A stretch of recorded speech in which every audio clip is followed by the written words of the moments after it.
તો સુરત શહેરમાં આજે વરસાદને લઈને રેડ એલર્ટ જાહેર કરવામાં આવ્યું છે।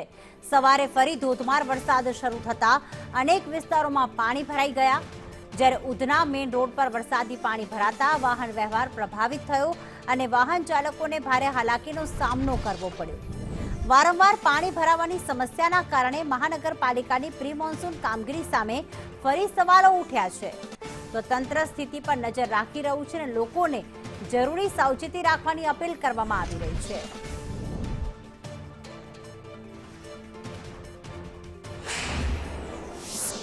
હા, પાણી તો ભરાઈ જાય છે કારણ કે જાડિયા હાઉસફુલ છે બધા, એટલે આગળથી પાણી જશે એટલે આ પણ ઉતરી જશે હમણાં। એટલે કુદરતી રીતે જ નીકળશે, મહાનગરપાલિકા નહીં નીકળે। એમનાથી તો નીકળે છે ત્યારે તો પાણી ઉતરે છે આ બધું। તો કાકા છે તેમની સાથે વાત કરીએ। કાકા, હું કહેતો કેટલા વખતની સમસ્યા છે? 15 साल से ऊपर की समस्या है, निकाले नहीं है। आप क्या करेंगे, इतना साफ करे पर निकाले आगे नहीं है तो क्या करेंगे उसको। અને આજ પ્રોબ્લેમ છે। અમે તો જે મીડિયા વાળા કે આવો તમે ચેનલ પણ દર વખતે પાણી ભરાય જાય, પાણી ભરાય એટલે અહીંયા સુધી ભરાય। હા, અને આ જે ટ્રાફિક છે ને, 4 વ્હીલર બધા 2 વ્હીલર અહીંયા આવી જાય આ રોડ પર, ને પાછો શું છે એકબીજામાં ઝઘડા બી થાય કારણ કે એકબીજાને કેટલી તકલીફો પડે? તકલીફો તો પડે જ ને। હવે આમાં